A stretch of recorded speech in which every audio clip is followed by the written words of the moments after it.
हूं विवेक और आप देख रहे हैं आपकी आवाज़। तो आज बात करते हैं बिहार विधानसभा चुनाव की। 2025 के अंत में बिहार में विधानसभा का चुनाव होना है। इस समय बिहार में अलग घमासान मचा हुआ है। आरजेडी पूरी ताकत के साथ चुनाव कैंपेन में लगी है। वहीं नीतीश कुमार इस समय बहुत कम दिखाई देते हैं। अगर कैंपेन की बात करें तो बीजेपी और जनता दल यूनाइटेड जेडीयू यानी एनडीए से ज़्यादा इस समय जो सुर्खियों में है वो है तेजस्वी यादव या जन स्वराज पार्टी के प्रशांत किशोर। तो बात करेंगे क्षेत्रीय हिसाब से कि बिहार के अलग अलग क्षेत्रों में क्या क्या स्थितियां हैं, वहाँ के जातीय समीकरण क्या है और किस पार्टी का वहाँ कितना दबदबा है। तो बात करते हैं सीमांचल, मगध, तिरहुत और भोजपुर क्षेत्रों की। ये अलग अलग सेगमेंट हैं, अलग अलग क्षेत्र हैं बिहार के।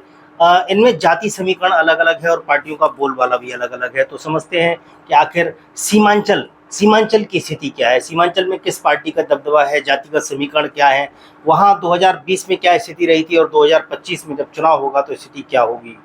जी हाँ, तो सीमांचल में मुस्लिम समुदाय का दबदबा है। यहाँ कहीं-कहीं 45 से 70% के बीच में मुस्लिम मतदाता है और यादव मतदाताओं की संख्या भी बहुत अच्छी है। तो कह सकते हैं कुल मिलाकर के सीमांचल आरजेडी का गढ़ है, जहाँ पिछली बार यानी 2020 के चुनाव में एमआईएम ने बड़ा नुकसान किया था आरजेडी का, बहुत जगह पे वोट काटा था और 5 सीटें वहाँ जीतने में कामयाब रही एमआईएम।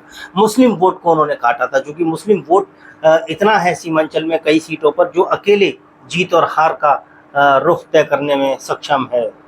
लेकिन 2020 में चोट खाए मुस्लिम मतदाता, चूंकि वहां आरजेडी की सरकार नहीं बन पाई, मुस्लिम मतदाता चाहता था कि वहां आरजेडी की सरकार बने और आरजेडी की सरकार न बन पाने की निराशा भी उनमें पनपी। इस बार कहते हैं कि सीमांचल में जो मुस्लिम समुदाय का वोट है वो एकजुट है और इंडिया गठबंधन या महागठबंधन के साथ है, वो आरजेडी के साथ है।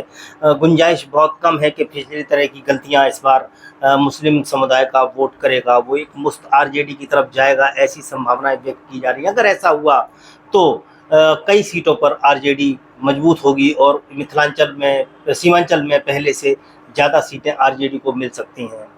अब बात करते हैं मिथिलांचल की। मिथिलांचल में ब्राह्मण, कायस्थ, वैश्य, मुसहर और यादव जातियों का बोलबाला है और ये काफ़ी निर्णायक हैं।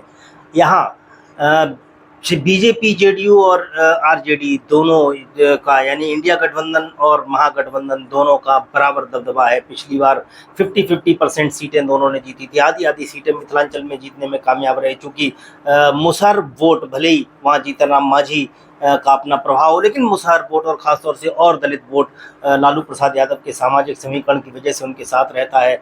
यादव वोट प्लस करता है, मुस्लिम जो वोट है वो जिताने और हराने की भूमिका में कहीं कहीं रहता है। तो कुल मिलाकर के आरजेडी को कम नहीं आंका जा सकता है मिथिलांचल के एरिया में भी। यहाँ पिछली बार एनडीए और इंडिया गठबंधन में 50-50% सीटों का बंटवारा हुआ था।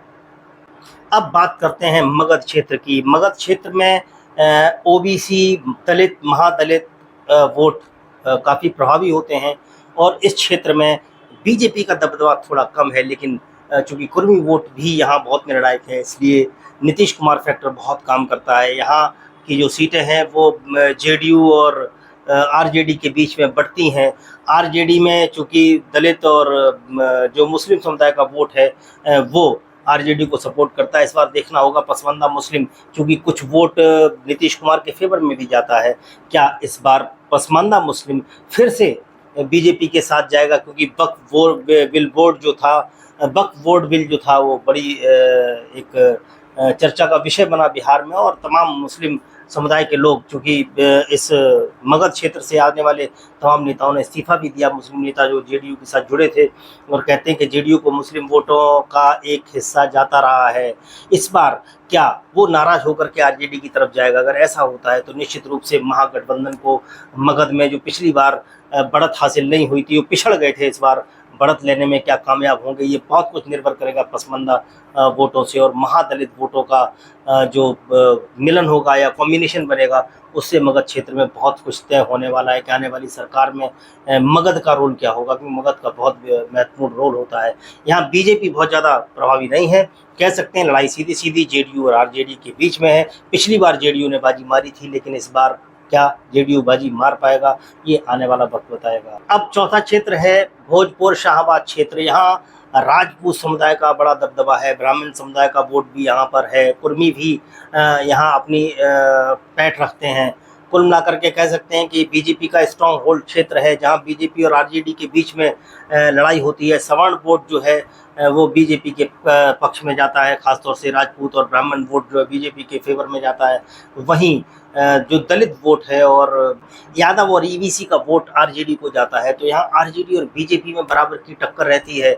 इस बार स्थिति क्या होगी देखने लायक होगा। 2025 का चुनाव कुल मिलाकर के इन्हीं क्षेत्रों पर निर्भर होगा।